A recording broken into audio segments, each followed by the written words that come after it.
ou Ehud Moubarak, hein, le président à vie égyptien, ils se teignent tous les cheveux.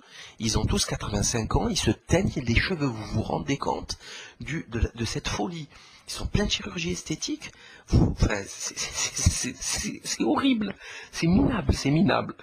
Bref, donc ça serait intéressant de mettre des primes sur leur tête pour les empêcher de dormir la nuit. Ça serait vraiment bien. Et c'est pour foutre aussi la merde, c'est pour foutre aussi le chaos dans leurs proches. Donc Ahmed Trablsi est mort, réjouissons-nous. Donc ce voleur de yacht, il faut savoir, chers amis, il faut vraiment savoir, là je parle aux non-tunisiens, ce qu'est la dictature tunisienne. Il faut le savoir ça, hein, c'est de l'expropriation, c'est du crime, c'est de la torture. Il serait très très très intéressant d'aller filmer les sous-sols du ministère de l'Intérieur, où les gens se font percer les chevilles à coups de chignol, se font briser les chevilles à coups de marteau, ils se font uriner dans la bouche, ils se font violer, enfin, il faut le savoir tout ça, il faut le savoir. Et ça, tout ça, c'est légal, c'est démocrate, tout ça, c'est bien de soutenir des gens comme ça. Et en fait, non, en fait, ça se fait pas des trucs comme ça, et pourtant, on l'a soutenu, sous prétexte d'un péril islamiste, ou de défense des droits de la femme, on en reparlera tout à l'heure. Tout ça, c'est des cochonneries, ça n'existe même pas, mais on l'a défendu quand même. Pourquoi? Parce que ces gens sont des démons, ces gens sont malsains, c'est des criminels, des assassins. Ça c'est clair, il faut savoir ce qu'est la dictature Ben Ali pour se rendre compte de la monstruosité du soutien de l'Occident à Ben Ali. Il faut s'en rendre compte, il faut le savoir, parce que les petits Français qui vendent les 900 000 qui vont chaque année à Mamet dans les clubs Méditerranée et compagnie, il faut qu'ils sachent ce qu'est la dictature Ben Ali. Il faut qu'ils sachent que si vous parlez, il y avait un flic pour 100 personnes, si vous donnez votre avis quel qu'il soit, hein, ne serait-ce que sur le chômage, au bout de 5 minutes, vous êtes dans les géoles du ministère de l'Intérieur. Et je calcule, je ne plaisante pas quand je dis 5 minutes, c'est pas une parole de Marseillais. 5 minutes chrono, vous êtes dans les géoles du ministère de l'Intérieur en train de vous faire violer sexuellement. Je pèse mes mots, j'utilise des mots qui sont à dessein, c'est clair. Vous vous faites démolir pour terroriser les gens. Alors moi je me pose une question au niveau de la torture par exemple. Tapez-les, emprisonnez-les, mais pourquoi vous lui urinez dans la bouche? Il y a plusieurs témoignages, hein. Pourquoi le type il lui urine dans la bouche? À quoi ça sert ça? L'humiliation, la destruction de son âme, c'est ça? Il y a quand même des limites il y a des limites à l'immonde, non? Il y a des limites, il y a quelque chose. Enfin, on est dans une gestion du peuple, on est dans une gestion des masses, on est dans une gestion de la politique dictatoriale, mais il y a des limites. À quoi ça sert de violer les gens? Alors, autre chose, quand on viole un homosexuel dans une forêt française, ça fait scandale, etc. Mais quand on viole des dizaines de milliers de Tunisiens, c'est normal ça. Ça c'est normal. Hein, il est où Robert Ménard? Ils sont où les droits de l'homme dans tout ça? Hein, il n'y a plus personne. Voilà. Enfin, bref. Donc il faut savoir ce qu'est la dictature tunisienne, il faut la connaître par cœur. Il faut savoir qu'un journaliste qui filme une manifestation, c'est la prison pour 4 ans. D'ailleurs, il est toujours en prison. Il faut savoir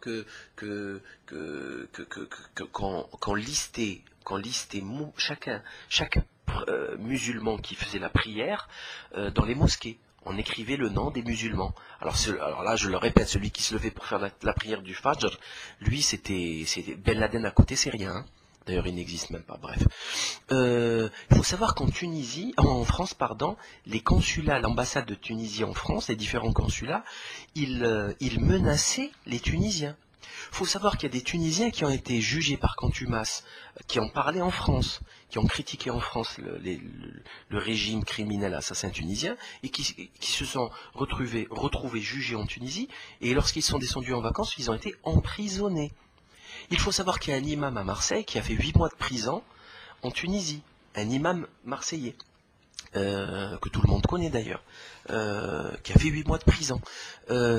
Par contre, ça calme, hein, je vous garantis que ça calme. Hein. Après, les idées, elles rentrent dans l'ordre. Hein, bref. Donc, c'est d'une extrême violence, sans oublier l'expropriation des terres, hein, que M. Trabel, s'il a envie de monter un supermarché avec Casino, ou avec Carrefour, ou avec Bricorama, et qui a plus de terrain au centre-ville et qui a un Tunisien qui a un terrain qu'il a hérité de ses arrière-grands-parents, bien il vient, il le lui prend.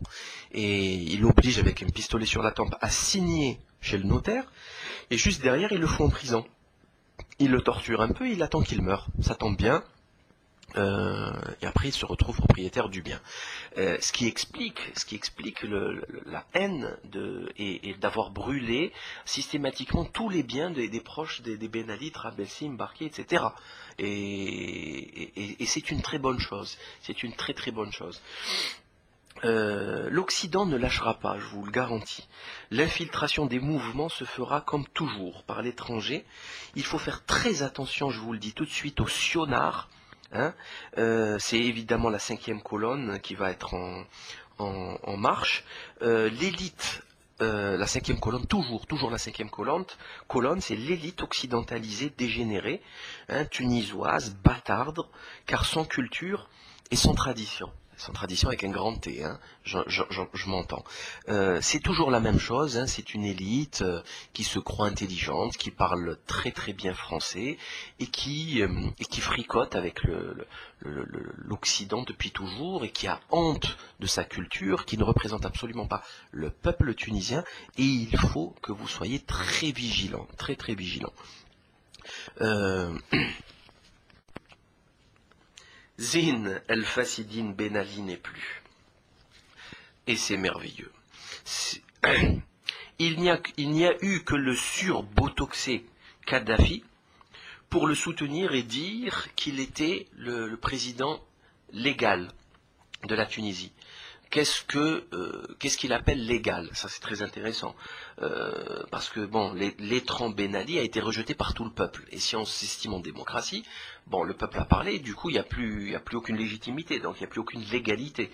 Donc c'est quoi cette légalité dont il parle, le surbotoxé, qui n'a plus apparemment plus de neurones à force de se faire injecter toutes ces cochonneries chimiques dans le corps? Attention, c'est très sérieux ce soutien de Ben Ali, parce que si le Libyen Kadhafi héberge Ben Ali sur son territoire, et si Ghanouchi est toujours en contact, le Premier ministre tunisien est toujours en contact téléphonique avec Ben Ali, ça peut créer des désordres, et voire même ça peut donner des idées à Ben Ali pour revenir au pouvoir. Attention, c'est des gens culottés, hein, c'est des cinglés. Ah, qu'il était beau, Mezri Haddad, l'ambassadeur de l'UNESCO, de je ne sais quel autre organisme criminel. Cette pourriture, ce combattant de la 25e heure, qui a attendu la dernière minute pour venir condamner Zine el-Fasidine Ben Ali et nous expliquer que c'était un démocrate. Qu'est-ce que c'était beau, c'était merveilleux, c'était magnifique. On n'a pas trop compris ses paroles sur les islamistes, et surtout son vœu pieux d'abolition de la peine de mort. Bien sûr, quand il y avait des dictateurs, des assassins, qui étaient au pouvoir et qui risquaient jamais de subir la peine de mort, c'était bien la peine de mort, elle dérangeait personne. Et maintenant que c'est eux, ces criminels, qui sont de l'autre côté du mur, c'est-à-dire que la justice va s'appliquer à leur face de rat, là maintenant ils veulent abolir la peine de mort. Très intéressant tout ça, hein, je vous laisse réfléchir. Sans oublier, mon Dieu, qu'il était beau le dernier discours de Ben Ali, qu'il était beau, qu'il était sublime. C'est une œuvre artistique signée Séguéla. C'est le Bakchiche Info qui le dit, c'est le site de Bakchiche. Jacques Séguéla, ce loser, ce mange-merde de pourriture. Il faut savoir qu'ils ont mis 4 heures pour retenir que 9 minutes. C'est lui, hein, c'est ce loser qui a présenté d'ailleurs Carla Bruni à Billy the Kid Sarkozy. et allait soutenir Ben Ali jusqu'à la dernière minute, en lui proposant de parler en dialectal. Hein. C'était assez pitoyable parce il était tout blanc, Ben Ali, il avait très peur, et il commençait à parler de licite et d'illicite. Il dit, il dit ça c'est illicite, c'est pas bien. Encore, c'est impressionnant, impressionnant. Yezzim el cartouche, ça je m'en rappellerai toute ma vie. Yezzim el cartouche, ça suffit de tirer sur le peuple en fait, ça suffit les cartouches, les balles des 9 mm ou des des snipers. C'est assez hallucinant, hallucinant. Il a promis des commissions d'enquête indépendantes sur ses propres crimes. Oh mon Dieu, qu'est-ce que c'est que ça? Et si vous voulez de la démocratie, je vous signale qu'on a exactement le même zozo dégénéré franc-maçon, Xavier Bertrand, qui est en train de lui-même de présider le travail d'enquête sur les dérives du système de santé français et des lobbying pharmaceutiques concernant 2000 morts, alors que lui-même en 2006 il était ministre, qu'il a été corrompu et manipulé par le lobby pharmaceutique, et qu'il est coupable de ce crime des 2000 personnes en 2006. Et aujourd'hui, il vient nous expliquer en 2011 qu'il est en train d'enquêter. On est exactement dans le même schéma. Il faut que vous le sachiez. Il faut savoir que quand on parle français et arabe, la traduction littérale du discours de Ben Ali c'est un discours occidental. Hein, c'est clair, hein, c'est impressionnant. Les mots, vers la fin, vive la République, vive la Tunisie, etc. La démocratie, le soutien de la démocratie. Il était d'un coup contre la présidence à vie, et il nous a expliqué qu'il a été trompé et qu'on lui a caché les réalités, qu'il ne le savait pas. C'est extraordinaire. Franchement, c'est sublime, sublime. Vraiment, le culot qu'ont ces gens, la tchouzpa de ces démons est inouïe. Elle n'a pas de limite. Les premières déclarations de Ben Ali, ses premiers discours, vous vous rendez compte qu'il parlait de terrorisme. Il a accusé le peuple de terrorisme. C'est presque ACMI. Et encore un peu, il citait l'ACMI. Et quand plus le peuple se rapprochait de la présidence, il commence à manifester une compréhension feinte, bien sûr, que cela débile mental, à dire dégénéré comme Séguéla, pourrait croire ou faire croire au peuple. Espèce de hmar, de bim, de brel. Enfin bref. Le Ben Ali, c'est clair, il a fait une descente d'organes, hein, il était terrorisé, ça se lisait dans son visage, dans ses yeux, et c'est un aperçu de la terreur qui l'attend le jour du jugement. Parce que tout ceci n'est qu'un amusement terrestre, et c'est très très loin des vrais règlements de compte qui nous attendent tous. Comme je le disais, les forces gouvernementales tiraient sur le peuple avec des snipers, d'accord? Ils tiraient sur les cortèges funèbres. Il y a un couple de personnes de 75 ans qui ont enterré leur enfant, ils les ont tués. Ils sont rentrés dans les hôpitaux, ils ont tiré sur les médecins, d'accord? Vraiment des animaux, comme je le disais tout à l'heure, que Michel Alliot-Marie voulait aider. Hein, c'est hallucinant, hein, tirer sur un cortège funèbre. C'est quand même inouï. C'est pas possible. Ça dépasse la raison et l'entendement. Ça dépasse la raison. Et j'aimerais justement dire à Michel Alliot-Marie, parce qu'on a vu les images, on a vu des jeunes Tunisiens arborer fièrement des t-shirts avec des cibles écrits dessus, tirez-moi dessus. Enfin, je suis une cible, vous pouvez me tirer dessus. D'ailleurs, j'invite les gens à lire l'article sublime qu'il y a eu sur Mécanopolis concernant Michel Alliot-Marie, et je l'invite à me croire, à Michel Alliot-Marie, que quand les jeunes ils sont prêts à devenir des cibles et à mourir, quand ils bravent la mort avec fierté et sans crainte, il n'y a personne qui peut les arrêter, même votre armée, Michel Alliot-Marie, hein, votre armée d'alcooliques, là, de CRS alcooliques, ils ne pourront pas l'arrêter, c'est impossible, il n'y a rien, absolument rien ne peut les arrêter, d'accord? Voilà, c'est définitif. Et pour toujours. Ok.